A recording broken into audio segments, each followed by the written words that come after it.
Elles apparaissent comme un mirage au cœur du désert de Nazca au Pérou. Des milliers de figures animales et de formes géométriques qui s'imposent dans le paysage. On les surnomme les lignes de Nazca.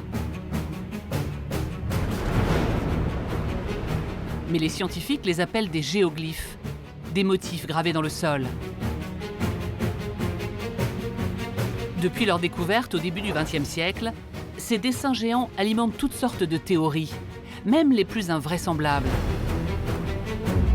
Certains y ont vu un calendrier cosmique. D'autres, des pistes d'atterrissage pour les extraterrestres. Les géoglyphes ouvrent les portes du rêve. Résoudre ce mystère est un très grand défi pour les archéologues. Qui a tracé ces figures gigantesques? À quelle époque? Comment? Et surtout, pourquoi? La question qui va revenir et qui est encore au cœur du débat parmi les spécialistes, c'est quelle est leur fonction? Pour répondre à ces questions, des scientifiques et des archéologues du monde entier fouillent sans relâche le désert péruvien à la recherche d'indices. Ils enquêtent sur une mystérieuse civilisation qui se serait installée sur ce territoire il y a 2000 ans. Il est difficile de comprendre comment des hommes du passé ont pu créer un ensemble artistique d'une si grande ampleur. Avec des méthodes classiques, mais aussi des outils de pointe, les chercheurs tentent de comprendre comment des figures aussi gigantesques ont pu être gravées dans le sable du désert. Les hommes qui ont tracé ces lignes avaient des connaissances technologiques très avancées. Depuis les premières explorations jusqu'aux découvertes les plus récentes, nous allons tenter de lever le voile sur le mystère des lignes du désert.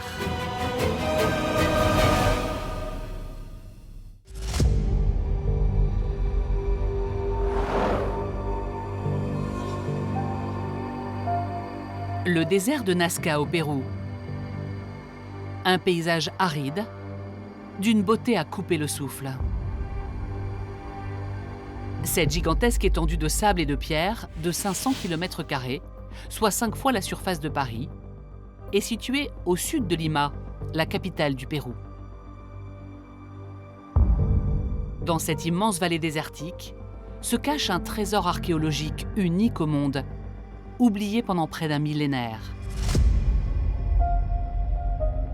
Mais il est quasiment invisible depuis le sol. Les hommes ont dû attendre d'apprendre à voler pour en faire l'incroyable découverte.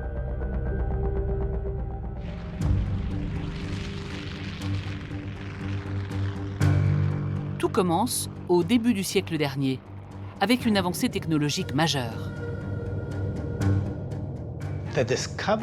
La découverte des géoglyphes a coïncidé avec le début de l'aviation.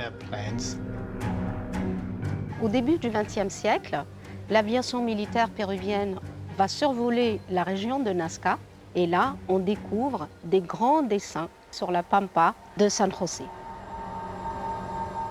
Depuis leur cockpit, les pilotes repèrent une multitude de figures dessinées dans le sable. Ils n'en croient pas leurs yeux.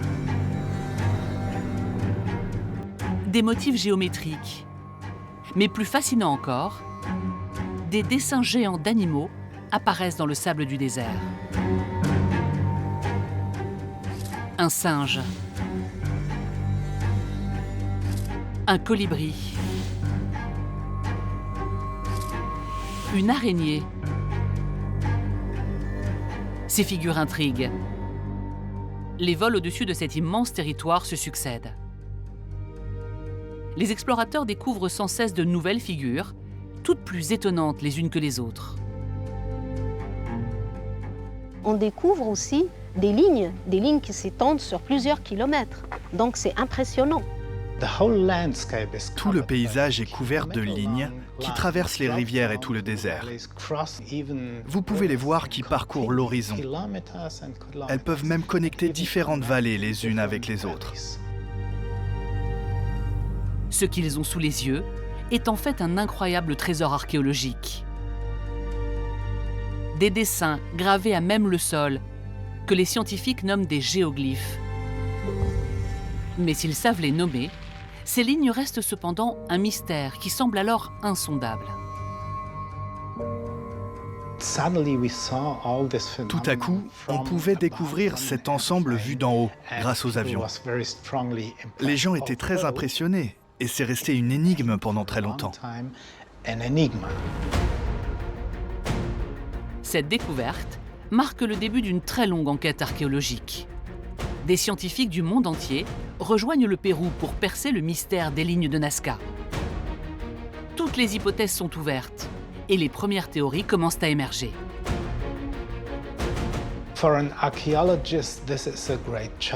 Pour un archéologue, c'est un sacré défi. Et c'est peu dire, surtout au tout début de la recherche. Il y avait beaucoup de théories qui tentaient d'expliquer le sens de ces géoglyphes et leurs fonctions. Les premiers chercheurs interprètent d'abord les géoglyphes comme des routes, des canaux d'irrigation ou encore des cimetières. Mais aucune de ces hypothèses n'est validée. L'énigme reste entière jusqu'à ce que l'Allemande Maria Reiche débarque dans la Pampa au milieu des années 30.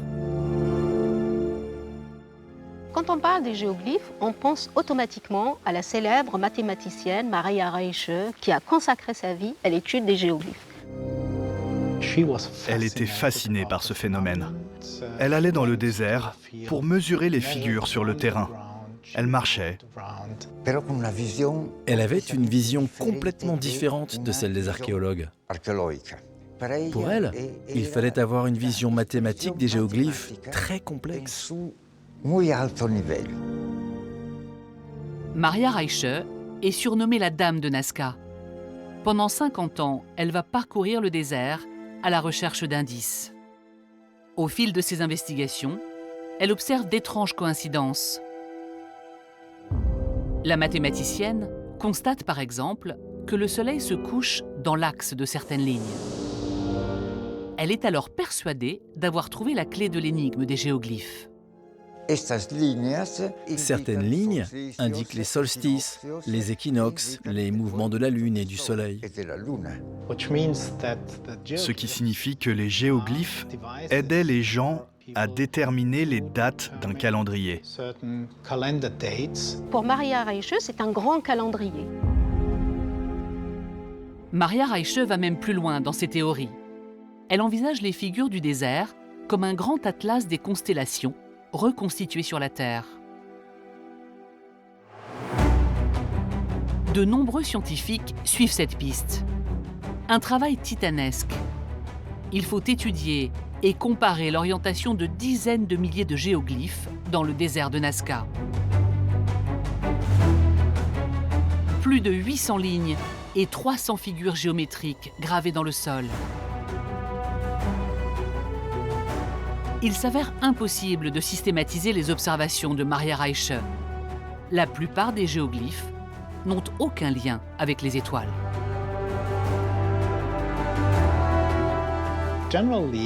Généralement, on voit une ligne ou une figure et on trouve une explication.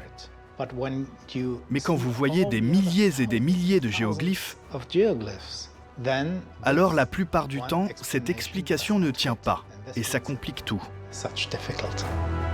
Après plus de 50 ans de recherche, la théorie de la mathématicienne est finalement abandonnée. Aucune explication scientifique ne permet de comprendre l'origine et le sens de ces géoglyphes. À mesure que le mystère des lignes de Nazca s'épaissit, les thèses les plus folles se développent. Dans les années 70, en plein essor des théories extraterrestres, certains affirment que les géoglyphes seraient des pistes d'atterrissage pour soucoupes volantes ou encore des balises pour permettre à des vaisseaux spatiaux venus d'une autre planète de s'orienter. Un auteur suisse, Erich von Däniken, écrit même un livre, Les chariots des dieux, qui rencontre immédiatement un succès international. Il y défend la thèse selon laquelle les lignes auraient été tracées par les extraterrestres eux-mêmes ou par les habitants de ce désert en guise de bon accueil. le public raffole de ces thèses paranormales. Son ouvrage se vend à des millions d'exemplaires. Les géoglyphes ouvrent les portes du rêve. Et qu'est-ce qui fait rêver les gens? C'est plus fascinant de penser qu'il y a eu des extraterrestres. Beaucoup de gens pensent que tout pourrait s'expliquer avec les extraterrestres qui auraient construit les géoglyphes. Parce que c'est un sujet très complexe. Le résoudre avec ces histoires d'extraterrestres, ça simplifie les choses. Cette piste ne sera bien sûr jamais avérée.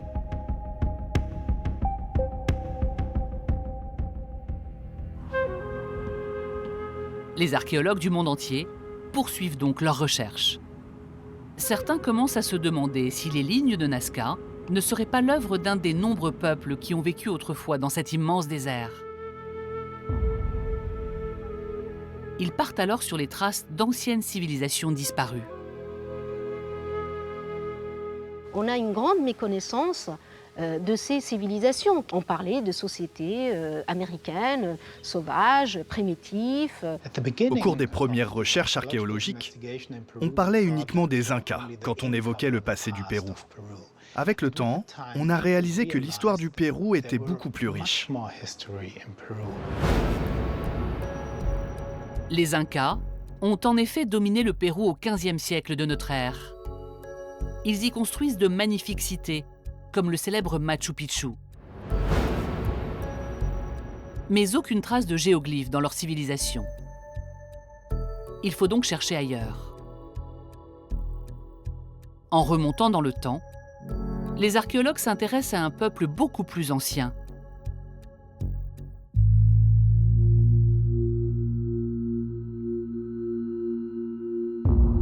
Les Nazca, une civilisation tombée dans l'oubli. Ce peuple s'est installé dans le désert il y a plus de 2000 ans et y a vécu jusqu'au 7e siècle, donc bien avant les Incas. Mais la piste de ce lointain peuple soulève de nouvelles interrogations. À première vue, c'est un désert qui est aride et donc on se demande comment ils ont pu s'installer dans ce désert et pourquoi ils se sont installés là. Les gens pensent que c'est très difficile de vivre dans le désert, mais la situation du désert de Nazca, au pied des Andes, est très particulière, car de nombreuses rivières qui descendent des Andes traversent ce territoire. Il y a donc de l'eau disponible et on peut l'utiliser pour l'irrigation. Les Nazca ne se sont pas installés en plein désert, là où on a les géoglyphes. Ils se sont plutôt installés près des sources d'eau, près des rivières et des fleuves. Quand vous amenez de l'eau dans le désert, le sol devient extrêmement fertile. Ce sol n'a pas été érodé par la pluie durant le dernier millénaire. Du coup, il est riche en minéraux et en nutriments pour les plantes. On peut faire plusieurs récoltes, donc ces oasis ont attiré énormément de monde. À partir du IIe siècle avant Jésus-Christ, les Nazca occupent des oasis qui émergent au cœur du désert. Ils développent la culture du maïs, des haricots, du coton et créent des communautés prospères. C'est comme le paradis, car les plantes poussent. On peut imaginer que la période des Nazca était une période très paisible. C'était une société qui savait vivre en harmonie avec son environnement, en tirant parti au mieux de ses ressources. On a essayé de comprendre comment ils vivaient et quels liens ils pouvaient avoir avec les géoglyphes. Ces agriculteurs du désert pourraient-ils être à l'origine des géoglyphes? Comme tous les peuples précolombiens, les Nazca n'ont produit aucune trace écrite. Pour reconstituer leur histoire, les archéologues doivent s'intéresser aux objets qu'ils ont laissés derrière eux et qu'ils retrouvent en fouillant le désert péruvien. Des céramiques aux formes très variées et finement décorées attirent leur attention. Les Nazca n'étaient donc pas qu'un simple peuple d'agriculteurs. Ils étaient également des artisans hors pair. La civilisation Nazca est aussi connue grâce à la finesse de sa céramique. Il s'agit donc de technologies très particulières et très spécifiques que l'on ne retrouve nulle part ailleurs. Leurs céramiques sont très belles et très raffinées. Je dirais même que ce sont les plus belles que l'on ait trouvées en Amérique et même dans le monde. Ces céramiques sont restées près de 2000 ans sous terre et leur parfait état de conservation permet aux archéologues d'étudier leur iconographie. Une première chose les frappe.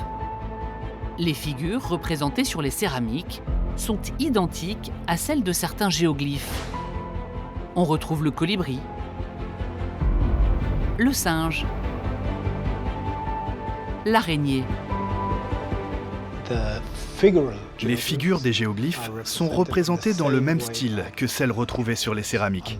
On peut donc être sûr qu'ils proviennent de la même culture, la culture Nazca. Même motif, même culture. La piste du peuple Nazca serait-elle enfin la première clé de l'énigme? C'est en tout cas une piste prometteuse, mais de nombreuses questions subsistent. Comment cet ancien peuple a-t-il réussi à tracer ces immenses figures dans le désert? Comment ont-elles pu rester gravées dans le sol pendant 2000 ans?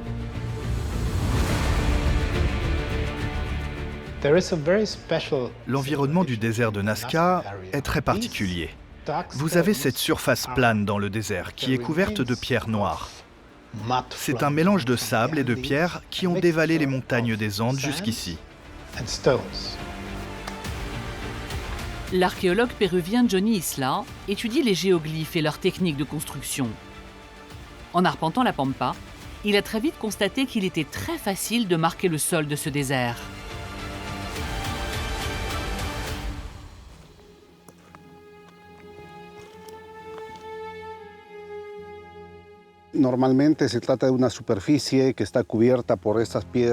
La surface de ce désert est recouverte de ces pierres sombres qui se sont oxydées avec le temps.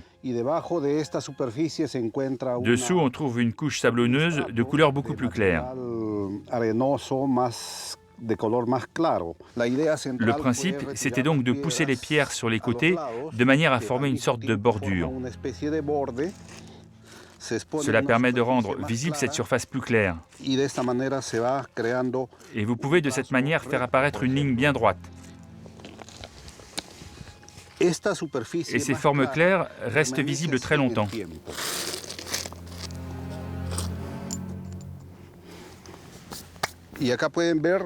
Et ici, vous pouvez voir une petite portion de ligne qui pourrait s'étendre sur des dizaines, voire des centaines de mètres, afin d'être plus visible. Les célèbres figures comme le singe, l'araignée, le colibri étaient réalisées avec des lignes comme celle-ci, assez fines, qui mesurent entre 20 et 30 cm de large. Rien de plus.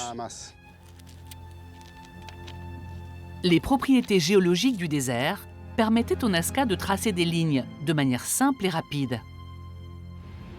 La température du désert, qui chute la nuit, consolidait ensuite leurs contours pour les maintenir dans le temps. En utilisant cette technique, les Nazca ont donc réussi à graver des figures de taille monumentale sur des dizaines, voire des centaines de mètres de longueur. 50 mètres de longueur pour ce chien. Plus de 140 mètres pour ce condor, aussi long qu'un terrain de foot. Et taille record pour cet étrange oiseau, 300 mètres de long, presque l'équivalent de la hauteur de la Tour Eiffel. Comment ils ont été construits? Parce qu'ils ont des dimensions impressionnantes. Donc ça, c'est la question principale. C'est difficile de comprendre comment ces gens ont pu créer dans le passé un tel environnement artistique. D'autant qu'à l'époque des Nazca, ces figures n'étaient pas lisibles à hauteur d'homme. Certains chercheurs ont envisagé qu'ils fabriquaient des engins à air chaud, capables de s'élever dans les airs pour observer leurs figures. Mais il y a 2000 ans, aucune civilisation n'avait encore les moyens de voler. Des archéologues ont par la suite cherché des traces de construction de promontoires, sans succès. Comment les Nazca pouvaient-ils parvenir à un tel résultat sans prendre de la hauteur? Il faut quand même avoir des connaissances pour agrandir une figure. Agrandir une figure qu'on ne voit pas. Ça veut dire qu'il faut avoir vraiment des connaissances de mathématiques pour dire, tiens, je vais tracer ça, et donc ça va se voir d'une certaine hauteur. Les Nazca avaient certainement des connaissances pointues dans le domaine des mathématiques, comme de la géométrie, car ils étaient capables de représenter un animal, par exemple un oiseau, à l'échelle, puis de le représenter ensuite dans toutes les dimensions. Pour l'araignée, le colibri, des figures qui sont un peu plus complexes, on pense qu'ils utilisaient une sorte de modèle réduit qu'ils reproduisaient ensuite à une échelle plus ou moins grande. Les Nazca étaient capables d'agrandir une figure en respectant une échelle. Ils maîtrisaient donc à la fois l'arithmétique et la géométrie. Mais un certain type de géoglyphe a longtemps intrigué les chercheurs. Les spirales. Comment réaliser des courbes aussi régulières sans moyens techniques?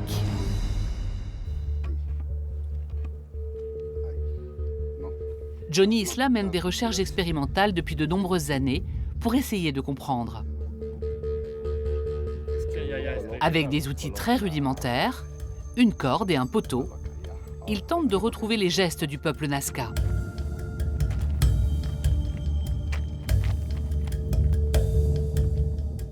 Avance et lâche. Je pense que l'une des techniques était d'avoir deux personnes en parallèle.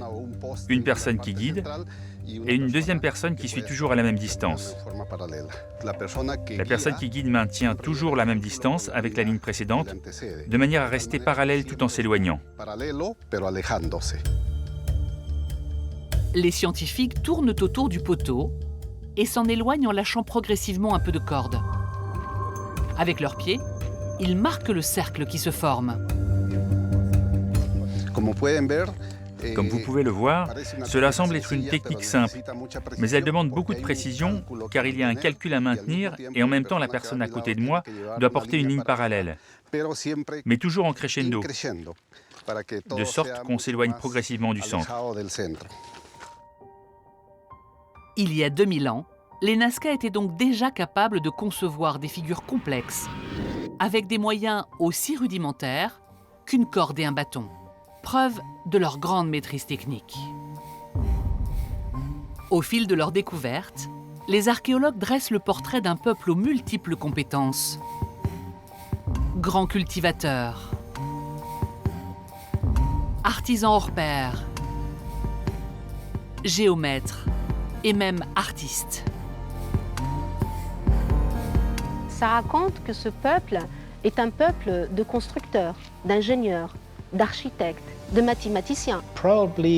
Les gens étaient probablement constamment en train de créer des géoglyphes.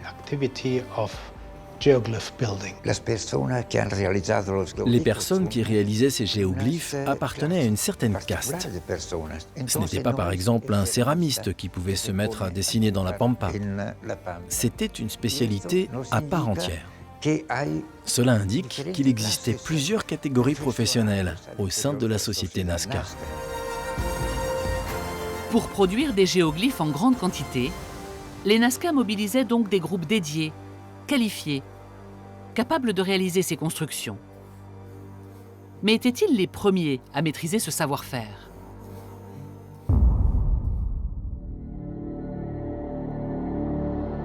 La découverte de nouveaux géoglyphes va mettre les archéologues sur une nouvelle piste. Ils sont plus petits et gravés sur le flanc des montagnes. En les étudiant, les chercheurs acquièrent la conviction qu'ils ont été tracés par un peuple qui a vécu ici bien avant les Nazca, les Paracas. La culture Paracas a précédé la culture Nazca. Ce peuple a vécu dans ce désert de 500 ans avant Jésus-Christ jusqu'au IIIe siècle après Jésus-Christ. Il n'y a pas que les Nazca qui réalisaient des géoglyphes. Les Paracas ont commencé 600 ans avant eux. Les Paracas, les ancêtres des Nazca, détiendraient-ils le secret des géoglyphes?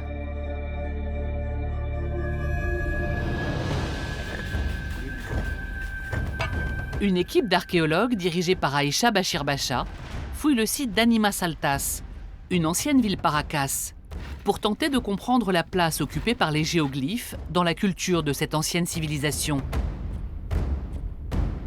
Des frises, retrouvées sur les temples de cette cité, les intéressent particulièrement. L'archéologue tente d'en déchiffrer les symboles.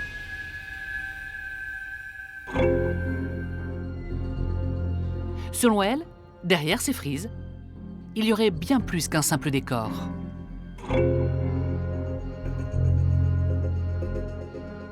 Les motifs représentent des losanges, une chaîne de losanges.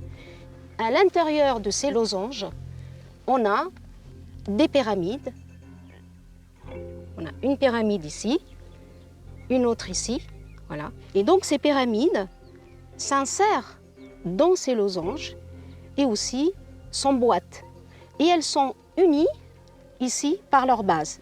On peut donner une interprétation à cette frise. Derrière chaque symbole, il y a une idée. Cette pyramide qui est orientée vers le haut représente le monde des vivants. Celle-là qui est orientée vers le bas représente le monde des morts. Et elles sont unies par leur base, c'est-à-dire que le monde des vivants est associé au monde des morts. Donc, pour moi, c'est un langage de communication très sophistiqué qu'on retrouve sur les céramiques, sur les textiles, mais aussi sur les géoglyphes. La représentation de l'orque, la représentation du singe, le colibri, et tous ces symboles ne sont pas simplement un dessin ou une grande figure, c'est aussi un langage de communication très sophistiqué, exactement comme une écriture. Les Paracas construisaient donc des géoglyphes pour transmettre des messages. Les Nazca ont poursuivi cette pratique, mais gravaient des figures beaucoup plus grandes. À qui s'adressaient-elles? Peut-être à quelque divinité? Et que pouvaient-elles signifier?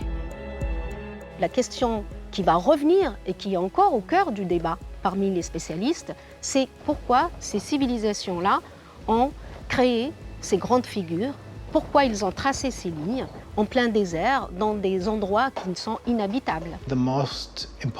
La question fondamentale, c'est de comprendre pourquoi ils ont construit ces géoglyphes. Quelle était leur fonction et quel lien avaient-ils avec les activités quotidiennes des Nazca? Et je crois que cette question est la plus difficile à résoudre.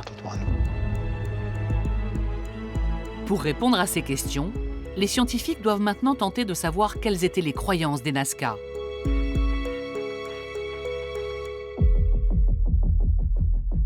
Ils poursuivent leurs investigations et dans les années 80, sortent de terre les fondations d'une immense cité, construite en plein cœur du désert, à proximité des géoglyphes. La cité de Kawachi. Un complexe de 150 hectares, surmonté d'une pyramide, entouré de temples, d'un labyrinthe de couloirs et d'escaliers. En fouillant cette cité, les archéologues espèrent découvrir quelles étaient les principales divinités des Nazca. Très vite, ils remarquent que Kawachi ne comporte que très peu de traces d'habitation. Pendant les fouilles, nous avons pu constater qu'il n'y avait pas de maison, pas de four, pas de cuisine, pas de traces de vie quotidienne. Le mystère de la cité du désert semble s'épaissir. Mais en fouillant le sol de Kawachi, les archéologues tombent sur un fabuleux trésor.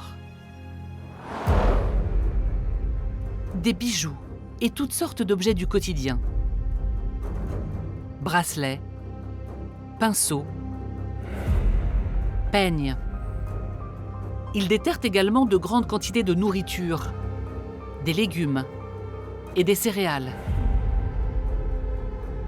Tout est resté intact pendant près de 2000 ans. ces objets sont intacts parce que la chaleur du sable conserve tout ce qui est organique. Plus intriguant encore, les archéologues trouvent également dans le sol des accumulations de céramique brisée. L'étude de ces fragments permet aux chercheurs de déterminer qu'elles ont été toutes volontairement détruites. Des milliers et des milliers de céramiques ont été cassées méthodiquement. Cela indique que de grands sacrifices ont eu lieu à Kawachi.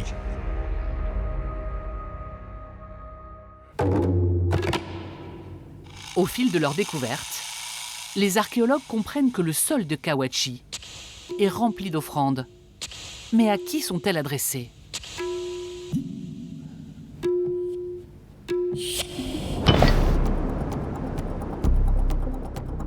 Les explorations se poursuivent et une découverte macabre fait prendre un nouveau tournant aux recherches. Des têtes trophées sont retrouvées dans la terre, certaines accrochées à des cordes. Les Nazca pratiquaient des sacrifices humains à grande échelle.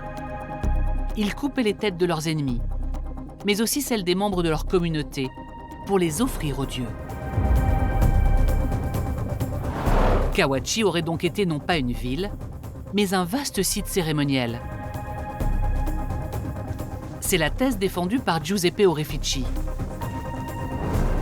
Cet archéologue a consacré plus de 40 ans de sa vie à étudier cette mystérieuse cité perdue.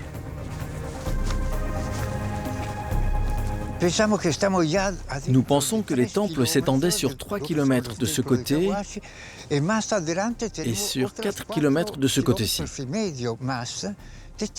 Nous avons 24 km² de temples.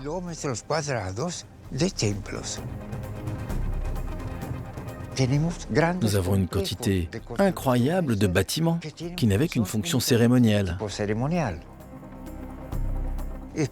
C'est en quelque sorte le Vatican préhispanique. Les gens pouvaient parcourir jusqu'à 1000 km pour participer aux cérémonies qui avaient lieu ici, à Kawachi. À certains moments de l'année, des cérémonies pouvaient rassembler des milliers et des milliers de pèlerins. Ici, cela pouvait se dérouler de jour comme de nuit, avec des grandes torches qui éclairaient des temples entiers. Et les gens venaient faire leurs offrandes et leurs sacrifices et participaient à ces rituels. Pour nous aider à comprendre leur culte, les Nazca nous ont légué un objet unique au monde. Cette maquette en argile retrouvée dans une sépulture.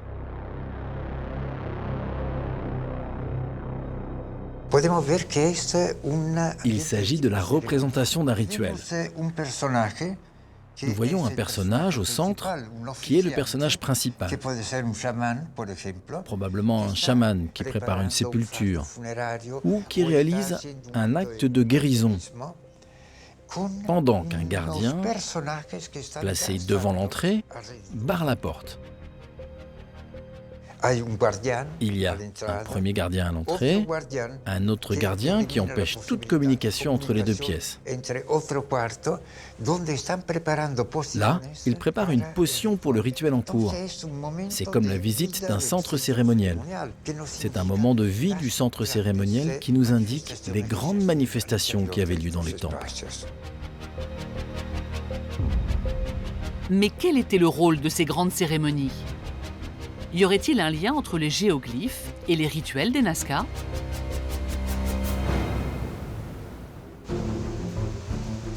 C'est un autre trésor archéologique qui va bientôt permettre aux chercheurs de résoudre cette énigme.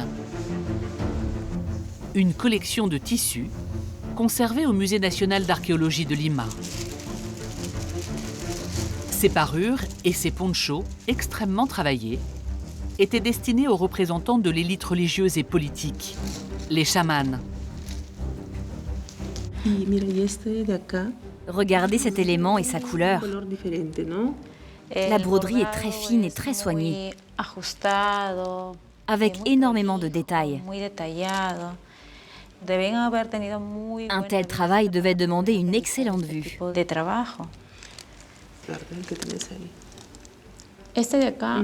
Et là, c'est noir. On observe que chaque figure est composée d'une multitude de couleurs, parfois 12 couleurs différentes pour un seul élément. Nous pouvons dire que les Nazca maîtrisaient à un très haut niveau la technique et l'art de réaliser ces vêtements. Les Nazca maîtrisaient l'art du textile à la perfection. En observant de plus près ces pans de tissu, on découvre la mythologie Nazca, représentée en une multitude de figures minuscules. Des têtes trophées entre les mains de chamans masqués, ou dans les griffes de figures anthropomorphes, mais aussi de nombreux animaux. Regarde les colibris. Ils butinent le nectar d'une fleur. 1, 2, 3, 4, 5 colibris et une fleur au centre. Par exemple, ici, nous avons une crevette. Comme elle est belle. Regarde ces filaments. Ils sont allés loin dans le détail. Des colibris, des grenouilles, des condors, des animaux que l'on retrouve sous la forme de géoglyphes dans le désert. Les parures des chamans livrent aux archéologues une information essentielle. Les symboles des géoglyphes étaient liés aux rituels religieux des Nazca. Ces figures étaient-elles des divinités? Pourquoi les Nazca reproduisaient-ils ces dessins dans le désert? Quelle était leur signification? C'est compliqué d'interpréter ces images, car nous ne disposons d'aucune source écrite qui pourrait nous donner des informations. Nous ne pouvons faire que de simples hypothèses. Il est donc extrêmement difficile de comprendre quel sens se cache derrière ces images. Pour tenter d'interpréter ces mystérieux symboles, les chercheurs se tournent vers la culture andine. Les peuples d'Amérique du Sud vénèrent toutes sortes d'animaux. Parmi eux, le colibri, figure fétiche des Nazca, apparaît très vite comme une entité très forte, aux multiples significations. Il existe différentes théories sur l'interprétation de la figure du colibri. D'après moi, le colibri est un élément très particulier qui entretient un contact permanent entre la vie et la mort. Un colibri peut en quelques instants apparaître comme mort. Si un animal l'attaque, il stoppe net les battements de son cœur, comme s'il était mort. Puis quelques instants plus tard, il peut se remettre à voler. C'est peut-être une des explications. Puissant symbole de résurrection, le colibri tient une place privilégiée dans le panthéon des divinités Nazca. Les archéologues comprennent que derrière chaque animal se cache un pouvoir symbolique. En approfondissant leurs recherches, à leur grand étonnement, ils constatent que la plupart des animaux représentés dans le désert convergent vers un seul et même élément. La plupart des animaux représentés ont d'une manière ou d'une autre un lien avec l'eau. On trouve la baleine, qui est directement liée à l'eau. Le singe est un animal de la forêt. Il est considéré dans les croyances andines comme le protecteur de l'eau. Les condors, quand ils descendent vers la côte, c'est qu'il y a de l'eau dans les montagnes. Et donc, ils annoncent l'arrivée de l'eau. L'araignée est un animal qui indique la présence des sources d'eau, même dans les zones désertiques. Quand il y a de l'eau, il y a des araignées. Donc on peut sans aucun doute faire un lien entre les animaux représentés dans le désert et l'eau. Le symbole de l'eau apparaît donc de manière répétée à travers les géoglyphes.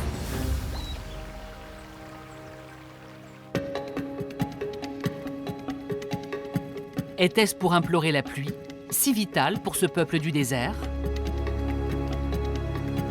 Pour alimenter leurs oasis, les Nazca étaient en effet dépendants des rivières extrêmement capricieuses qui descendaient des Andes. Le désert de Nazca est l'une des zones les plus arides du monde. Ce territoire dépend directement de la disponibilité de l'eau. Pour s'assurer la jouissance de cet élément si précieux, les Nazca se sont transformés en maîtres de l'eau.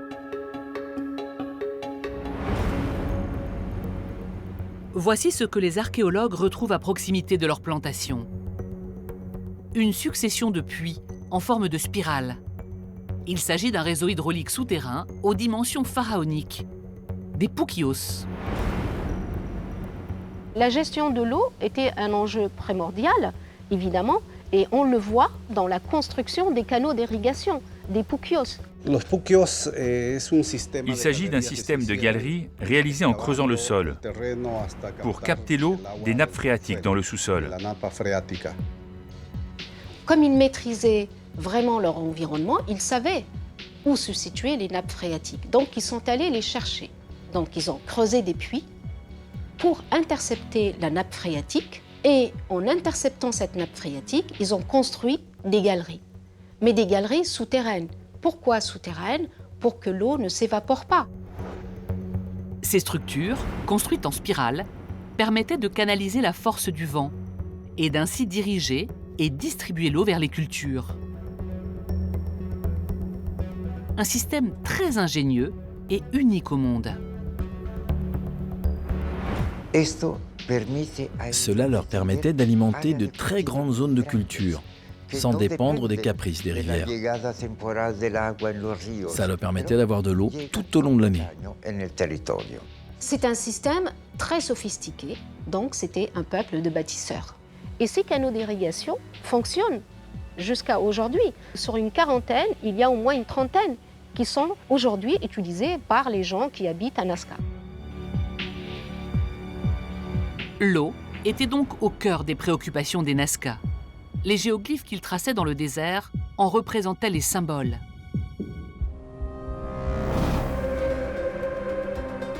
Mais à qui s'adressaient-ils? À partir de ces éléments, les archéologues émettent une nouvelle hypothèse. On peut penser que les Nazca voulaient communiquer avec leurs dieux. Et donc, ils ont réalisé quelque chose que les dieux pouvaient voir d'en haut.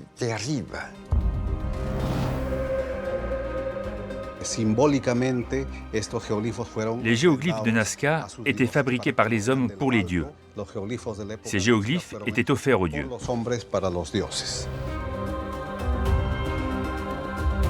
Les géoglyphes auraient permis aux Nazca de dialoguer avec leurs dieux pour implorer la pluie.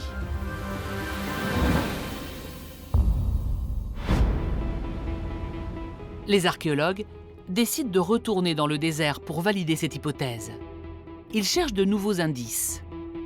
Mais cette fois, c'est le sol sur lequel les géoglyphes ont été tracés qui les intéresse.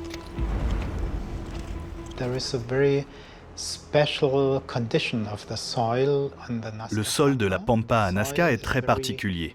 Il est très mou.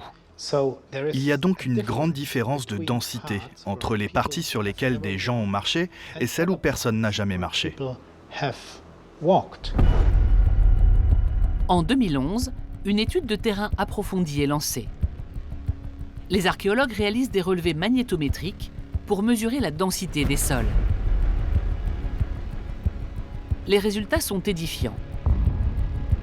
Les variations du champ magnétique prouvent que l'intérieur des lignes a été enfoncé par de multiples chocs, comme si les lignes avaient été piétinées à de très nombreuses reprises. On peut repérer très clairement les endroits où des personnes ont marché. Nous avons pu prouver de cette façon qu'il était certain que l'on marchait sur les géoglyphes. Nouvelle révélation majeure. Les géoglyphes ne seraient donc pas de simples figures. Ils auraient aussi servi de chemin pour les Nazca qui les parcouraient. Cette découverte bouleverse la manière d'envisager les géoglyphes. Les archéologues remarquent alors un détail auquel ils n'avaient jamais prêté attention. Chaque figure est composée d'une seule ligne, avec une entrée et une sortie, comme un chemin. Même les figures les plus complexes étaient réalisées sur le même modèle.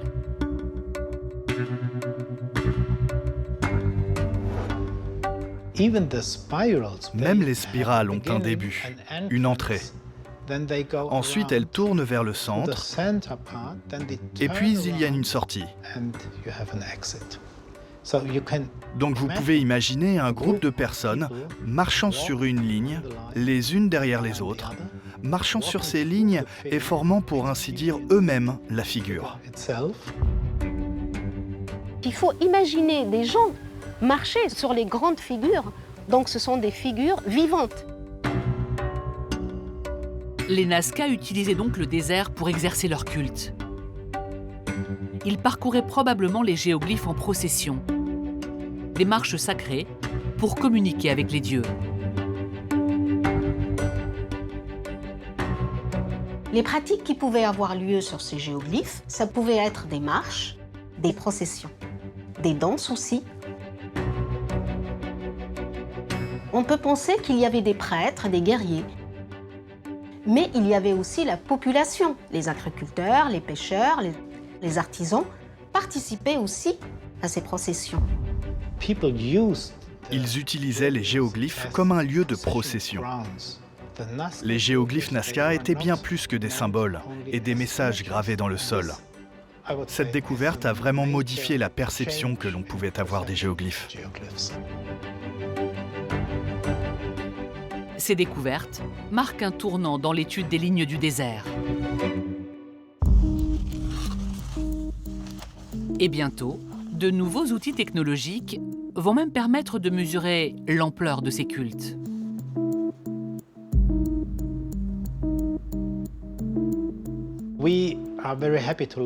Heureusement, on vit dans une période où les nouvelles technologies se développent.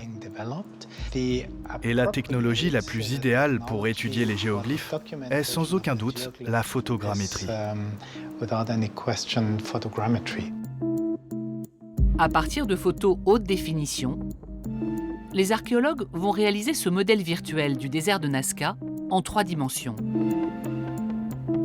Marcus Reindl, à l'initiative de ce projet ambitieux, étudie le désert de Nazca dans ses moindres détails. Vous pouvez naviguer dans ce modèle 3D. Vous pouvez tourner, vous rapprocher sous différents angles. Et là, on peut découvrir la quantité impressionnante de géoglyphes. En faisant une estimation globale, on compterait 50 000 géoglyphes. C'est vraiment un outil incroyable pour les archéologues, pour mener nos investigations sur tout le désert et tous les géoglyphes. En survolant les géoglyphes modélisés, un détail l'intrigue particulièrement. Des anomalies sur le terrain qui pourraient révéler de précieuses informations.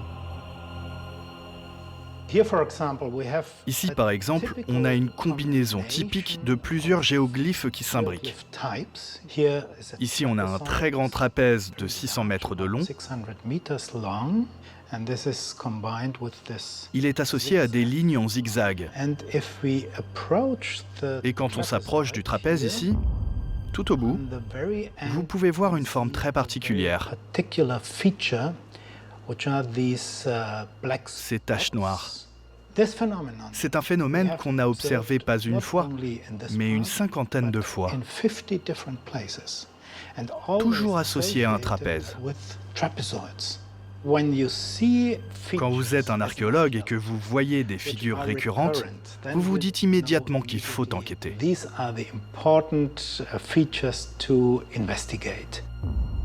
La récurrence de ce phénomène sur les géoglyphes donne un nouvel élan aux recherches des archéologues.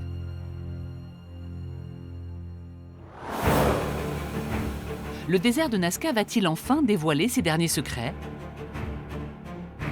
Que cachent ces taches noires ? Sur le terrain, les archéologues découvrent qu'ils correspondent à des monticules. Des fouilles sont lancées pour savoir ce qui se trouve sous ces amas de terre. Nous sommes en train de fouiller une de ces structures. À première vue, cela ressemble à un monticule, mais lorsqu'on commence à creuser, on se rend compte qu'il s'agit de plateformes. Ce genre de plateformes, on en retrouve sur différents sites. Et elles sont de forme rectangulaire. Elles sont construites sur la base d'un mur de pierre plate. Mais c'est toujours le même schéma qui se répète. Il y a deux plateformes à l'extrémité du trapèze et une de l'autre côté. Ces plateformes font partie intégrante de ces géoglyphes en forme de quadrilatère. En poursuivant leurs fouilles, les archéologues réalisent d'autres découvertes qui vont les aider à comprendre quelle était la fonction de ces structures. Et à l'intérieur de la plateforme, nous avons retrouvé du maïs, des haricots, toutes sortes de produits cultivés dans la vallée, aussi des morceaux de céramique. Ces produits ont été probablement déposés comme offrandes. Ces plateformes seraient donc des autels. Afin de comprendre leur fonction, les archéologues en réalisent une reconstitution en 3 dimensions. Ils comprennent qu'elles étaient toutes construites sur le même modèle, avec des murs en pierre d'environ 1 mètre de hauteur, et comportaient toutes des traces d'objets brisés et de nourriture. Parmi ces offrandes, un élément attire l'attention des archéologues. Le spondyle, un gros coquillage, symbole d'eau et de fertilité pour la plupart des peuples d'Amérique du Sud. La découverte du spondyle à l'intérieur des autels nous donne un indice très intéressant. C'est une découverte significative car le spondyle n'existe pas dans cette région. Normalement, on trouve ce coquillage exclusivement dans les régions équatoriales. Et ici, les Nazca l'ont transporté sur des milliers de kilomètres pour le déposer sur les autels en offrande. Il s'agit d'une preuve archéologique. Les géoglyphes avaient une fonction religieuse, liée à des rituels comme le culte de l'eau et de la fertilité. Le spondyle confirme toutes les hypothèses des chercheurs. L'eau est au cœur de la spiritualité des Nazca. Progressivement, ces immenses figures géométriques prennent tout leur sens. Un nouveau rebondissement a lieu pendant les fouilles. Les archéologues découvrent des vestiges de poteaux au pied des autels. À partir de ces nouvelles données, ils réalisent une restitution des lieux plus précise. À l'extrémité du quadrilatère, 2 autels d'offrande, avec en leur centre un poteau qui pouvait atteindre 8 mètres de haut. Peut-être un drapeau pour marquer les lieux.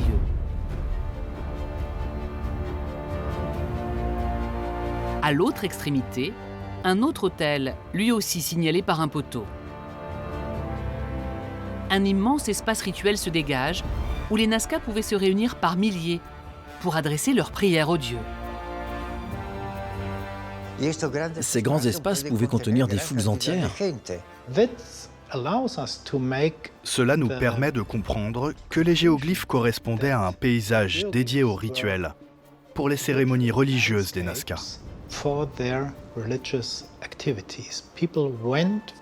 Ils venaient sur ces plateaux désertiques pour prier et y pratiquer le culte de l'eau et de la fertilité.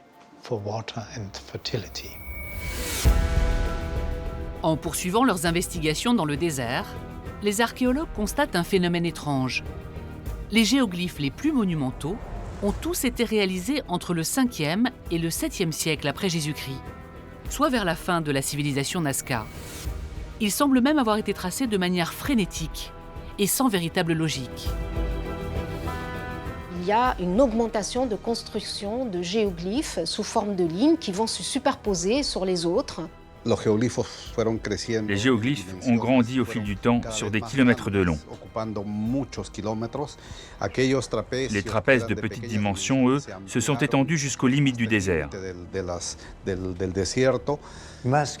Les Nazca construisaient des géoglyphes en très grand nombre à cette époque, mais surtout des lignes très larges et très longues. Pourquoi les Nazca ont-ils réalisé des lignes toujours plus grandes et plus nombreuses? Est-ce le présage d'une catastrophe annoncée? On a retrouvé des preuves archéologiques qui démontrent que les Nazca ont été confrontés à de grandes difficultés. La preuve de ces difficultés, Giuseppe la lit dans le sol même de la cité de Cahuachi, la capitale spirituelle des Nazca. Il y a découvert des strates de terre témoignant d'événements extrêmement violents. Sur ces strates de terre, on peut voir plusieurs couches alluviales qui prouvent que de grandes quantités d'eau sont tombées, ramenant une grande quantité de sable. Ici, nous le voyons très bien. Ce sont des jours et des jours de pluie. Nous pensons qu'il y a eu des précipitations pendant 1 ou 2 mois, et une partie des murs de Cahuachi se sont effondrés. C'est quelque chose qui se passe entre 400 et 450 après Jésus-Christ. À cette époque, nous savons qu'un grand tremblement de terre, aux proportions impressionnantes, a eu lieu également. Cahuachi est partiellement détruite par ce séisme. Mais les Nazca sont frappés par une catastrophe encore plus dévastatrice.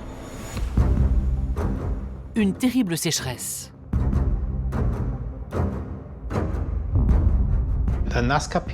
Les Nazca devaient se battre contre la sécheresse. Ils remarquaient qu'ils avaient de moins en moins d'eau dans les rivières. C'était dramatique pour eux.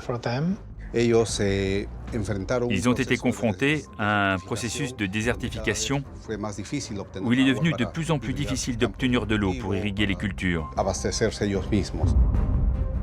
La désertification s'intensifie pendant près de 40 ans et empêche toute culture dans ce qui fut autrefois un paradis vert. Sans eau, c'est la survie même des Nazca qui est compromise. Ils implorent leur Dieu, multiplient les cérémonies et les sacrifices, mais rien n'y fait. Ils avaient peur et inévitablement il y a eu beaucoup de morts. Les gens cherchaient d'autres perspectives et ils ont dû quitter la région. Au 7e siècle, la sécheresse a raison des maîtres de l'eau. Ils sont obligés de fuir vers les montagnes.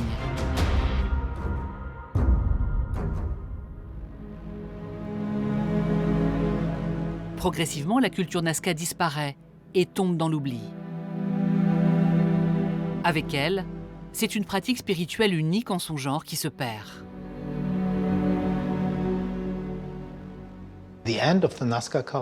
La fin de la culture Nazca, ça signifiait aussi la fin des géoglyphes. Pourtant, les lignes du désert ont défié le temps pour arriver jusqu'à nous. Elles témoignent d'une civilisation andine aux multiples savoirs, qui, en voulant communiquer avec les dieux, a laissé une trace éternelle de son passage sur Terre. Un peu plus d'un siècle après la découverte des lignes de Nazca, une partie du mystère est levée.